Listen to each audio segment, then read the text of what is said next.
Yes, absolutely. Thank you for having me. So, my name is Amy Klain. I'm originally from the Turtle Lake Mercer FFA chapter, and I serve as the current state FFA president. So, actually, right now I'm in Killdeer for National FFA Week, and I have been doing workshops all day. So, yeah.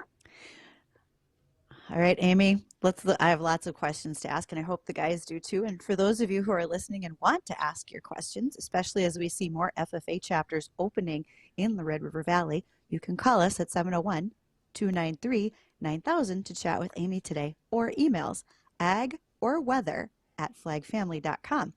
So, Amy, let's just back up a little bit. National FFA Week is always this week in February because Because of the holiday we had on Monday, it was former president's birthday. So, yeah, super exciting. Yep, we always have it surrounding George Washington's birthday. George Washington is actually the symbol that we use for the treasurer when we do opening ceremonies within FFA. Yes. There's several different symbols that we use throughout that organization. And Amy, tell us about how you got started in your career in FFA, being from Turtle Lake, some of your experience programs, your contests, those types of things. Yeah, so this is like my favorite story to tell. I get asked this quite often, which is super awesome. So I joined FFA as a seventh grader. My ag teacher at the time was super awesome, and she took a chance on me, and she believed in me, and it really helped me to become the best version of myself, and that just instilled that passion in me for FFA. And Alfred Schwalbe was the state president at the time, and he really is the reason kind of why I ran for state office. I've always had this dream of, being a state officer, and he's really why. So that year, he was president. I got to know him at a few contests throughout the winter and see him at different FFA events. And one contest in particular was at Carrington. So I was in the agricultural sales contest, and I was like so nervous, right? So I'm like this, young little seventh grader, and I was like, I want to do well, and he's like, Amy, like go in there and do it. Like I believe in you. Whatever happens, happens. And like I went on to have the best sale of the year at that contest, and so I just kind of think about that experience and like, oh my gosh, like he believed in me, and he knew my name, and I was like, wow, like I'm friends with the state president. This is crazy. This is awesome. And so that really just kind of sparked my passion, and then going to state convention that year, and then really just like progressing through my FFA journey. It's just always been that spark and that fire, and I was thinking back about I always wanted to run for state office ever since I met Al, I guess. And his whole state officer team that year was wonderful. And we've had so many wonderful state officers since then. Amy, Yeah. what would you say is your biggest since you've been in FFA? What would you say is your biggest accomplishment so far?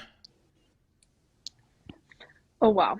That's a really big question. So obviously being president is a pretty big accomplishment. In order to get to this position, I had to go through many interviews and the screening committee and everything. But I would say, like, in terms of contests and stuff, a few years back, my team and we won the state floriculture contest at state convention, and I was actually the high individual that year as well. And so my best friends were on the team with me, and we had worked so hard to do well and to win. And we actually back my freshman year, we had lost the contest as a team by 11 points, and the contest was 2,700 points at the time.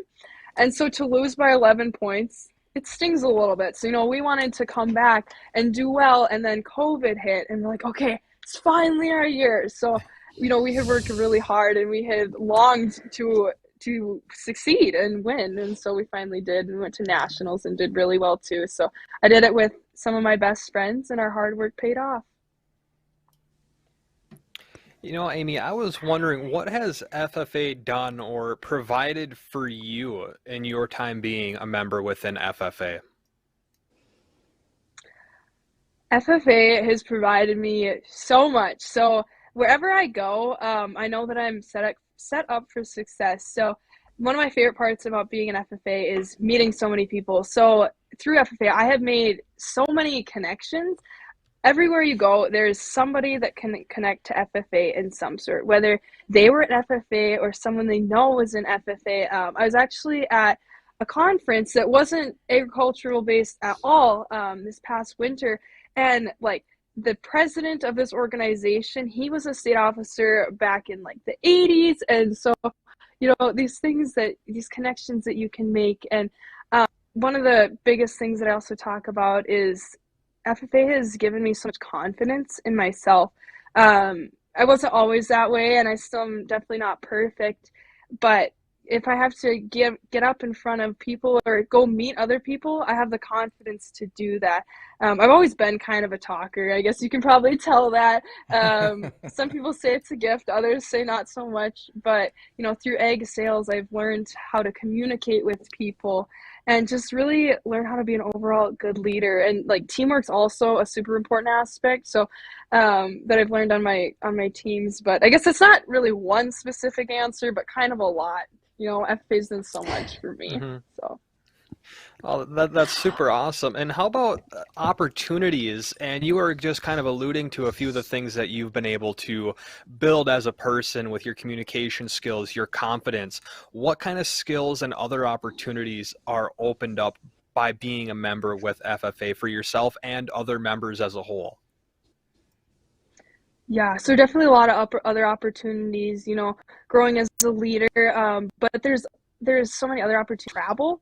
So I really didn't get to travel all too much, but through FFA, I've gotten to travel to many different towns on weekends and then out of state as well. So we got to go to National Convention in Indianapolis. I've been there twice now. I went once to compete and then once as a state officer, which was so cool. You know, it was incredible to see, like, one of our officers had never been on a plane before, but she was given the opportunity to go on a commercial flight because of FFA. And I've been to Washington, D.C. twice. I went this summer to Washington, D.C., and then I actually went just a couple weeks ago. It was like right over Giving Hearts Day. So I've been given the opportunity to travel a lot, which is so exciting, and make those connections with people. Now, Amy, before we went to break there, you'd kind of touched on a few things that were going on over Giving Hearts Day. And I wanted to touch on that subject just for a moment because you guys had a record donation that was provided to you through Giving Hearts Day. And I think it was it $64,000, Bridgette? I believe Somewhere this around year there? was actually, it was closer to 67,000 yeah. is what was totally raised, right? Yeah, so awesome. roughly $67,000, yeah. Yeah, I wanted to know, what does that kind of a donation mean to you, and what can that money go towards in FFA for the other members?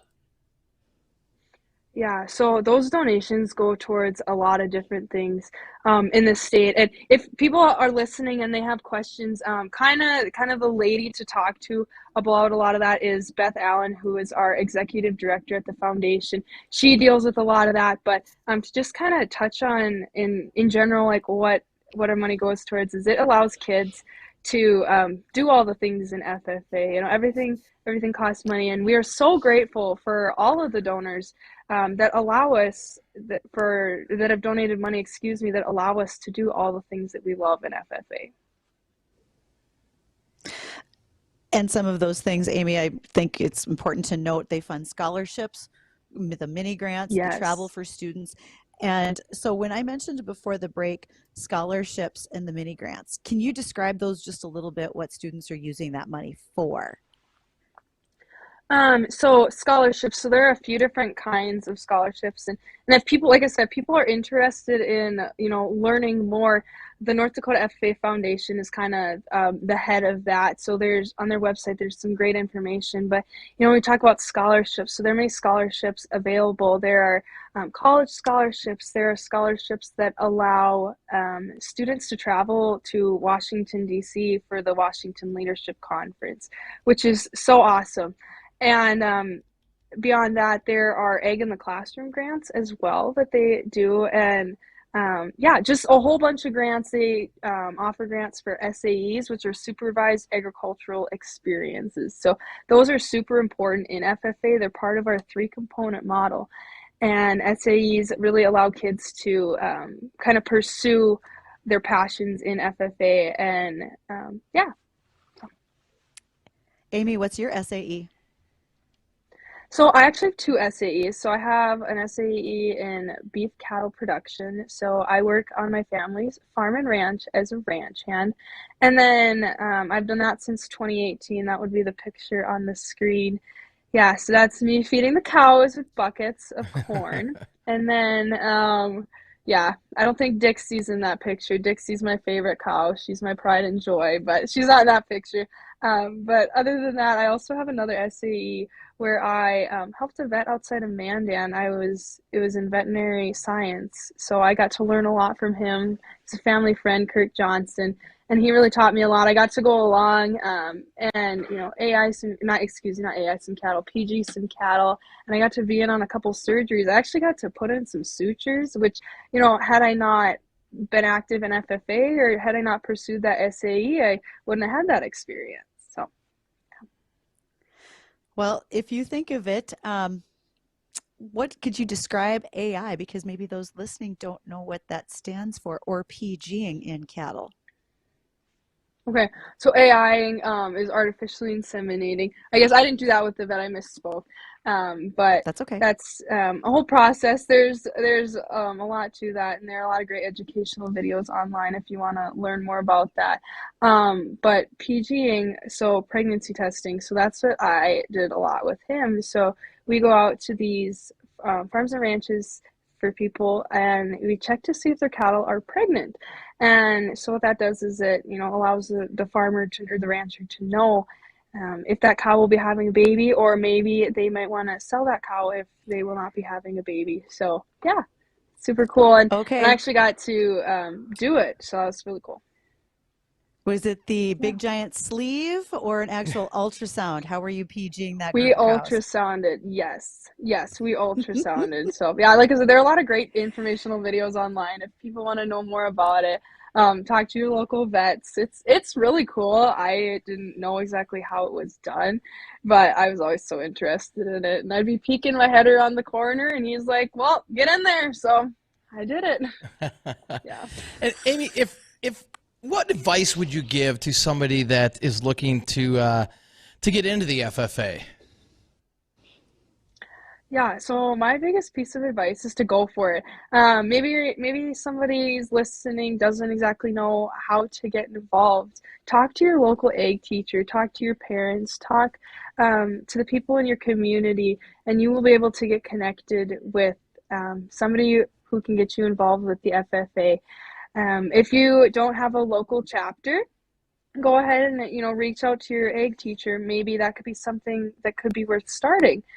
Something like that. So if you're, like I said, if you're interested, the North Dakota FFA has a lot of resources on their website, which are really, really helpful in doing that. And you can contact our state office. They can answer a lot of questions if you have questions. Yeah.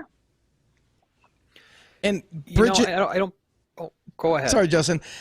Bridgette, I want to throw a question to you and kind of tie it in to Amy. If you've kept, it's a group where obviously you're going to keep these friends for life. Is that not right, Bridgette? Because I'm sure you still keep in touch with many of the FFA members that when you were in school, right?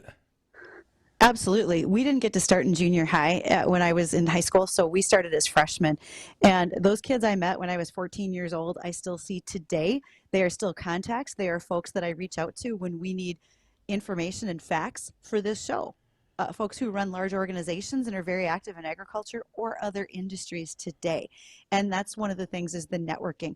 And I distinctly remember being told when I was graduating and trying to get some scholarships, it was an employer from Colorado.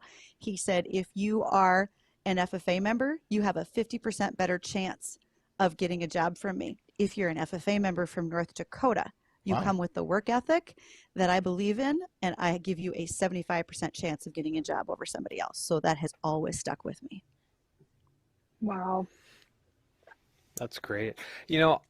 When I was first introduced to FFA, and I believe this is how a lot of people know of it or what it is, it's Future Farmers of America, but that's not necessarily the case anymore. If I remember correctly, that is no longer represented for Future Farmers of America. Is that correct?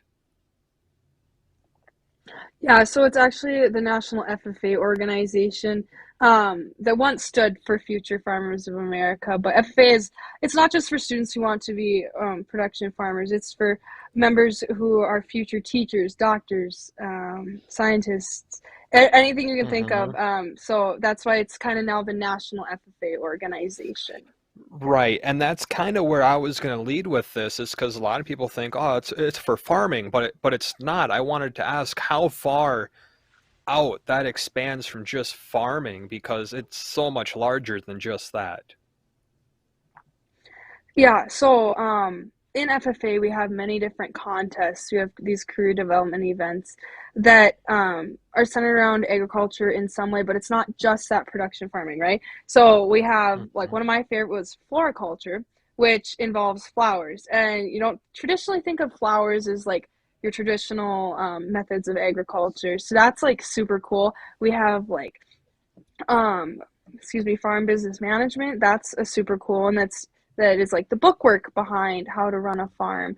And like outside of career development events, we have leadership development events, which help to promote those leadership skills and that personal growth and that career success that FFA really promotes and helps kids grow as individuals. Do you have a route that you are thinking about taking as you continue down your line with FFA and your education? Is there a pathway that you're kind of leaning towards? So I'm actually not taking kind of the traditional route, I guess. I'm actually going to college for nursing. I had a few health battles in the past, and so that kind of steered me towards going to the medical field. But I want to come back to a small community and take care of those people, those farmers, those ranchers. Like, my ultimate goal would to be a family nurse practitioner in that small community. And FFA always has been a huge part of who I am and will continue to be a huge part of who I am. So I have no reason to believe that it won't be a huge part of my future as well. That's great. Well, Amy, we truly appreciate you joining us today and sharing all of the things that you know and do within this organization. I know folks might wonder why we always talk about it, and I'll be selfish here and say it's fairly near and dear to my heart. So, and a shout out to all of the folks who were helping with Giving Hearts Day, because it feels like as FFA alumni, we tend to give back and stay very involved. And this year, for the second year in a row, the FFA won an additional $6,000 prize for having the most retained donors year on year. So I thought that was pretty exceptional as well. There's a lot of loyalty there. Makes a difference for students. Absolutely. And that website again, what's your website for the association as well as for the FFA Foundation, Amy? Yes. So for the association, it's ndffa.org. And then for the foundation is the ndffafoundation.com. So if you go, you can connect with us on Facebook, on Instagram, social media. And if you send a message, we can get you connected to where you need to be. Okay. Just as I keep an eye on the clock, Amy, we've got just a couple last things before we wrap up today. And how many FFA members and chapters are in the state of North Dakota? How many FFA members? So there are over 7,000 members in the state of North Dakota. I don't remember the number of chapters off the top of my head. I have a sheet with it. I want to say it's 82, but or 92. I don't remember quite correct. Do you have that number? I think it's 92. When you said that. 92. Okay. 92. I couldn't remember. Yep.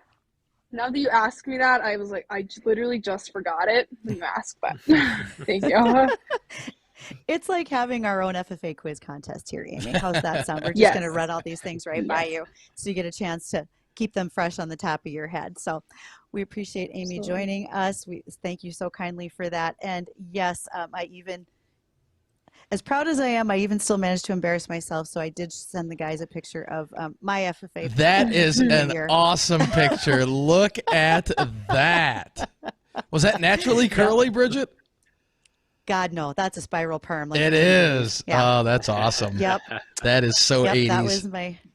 That was my senior year. So there we got it.